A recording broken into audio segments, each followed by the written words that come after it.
السلام علیکم ورکرو. امید لرم چې تاسو ټول بخیر. زمونږ چې کوم د رمضان مبارک په باره کې چې کوم فضایل مونږ شروع کړو، د هغې کوم چې مونږ کورس شروع کړو، نو د هغې نه به زه تاسو ته د څو فضایل د رمضان او تاسو ته بیان کړم. نو حدیث مبارک راځي چې د رمضان په دې مبارک میاشت کې په لومړنۍ شپه د اسمان دروازې کلو شي او هره دروازه رمضان د آخره پورې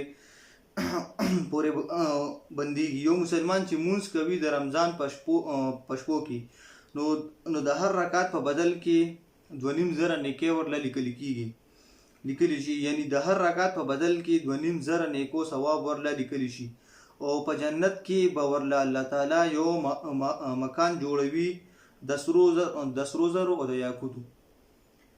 د دې مکان بشپېته دروازې وي، په هره دروازه به د سرو زرو یو محل وي او سره یاقوت به پکې لګېدلی وي. بیا کله چې یو مسلمان روژه ونیسي د رمضان د لومړنۍ ورځې نه، نو د تیر شوي رمضان نه تر د دې رمضانه پورې د یو روژې په بدل کې ټول ګناهونه دا معاف کېږي. کوم ګناهونه چې کوم صغیره ګناهونه وي، دا ټول کال صغیره ګناهونه معاف کېږي او د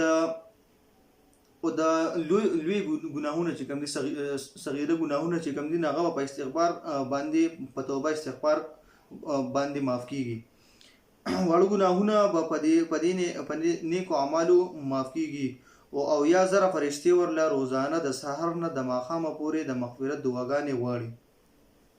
بل حدیث مبارک کې دی چې پیغمبر علیه الصلاة والسلام صلی الله علیه وسلم فرمایي چې د رمضان روژه خالص د الله د رضا دپاره د ثواب په نیت ونیوي.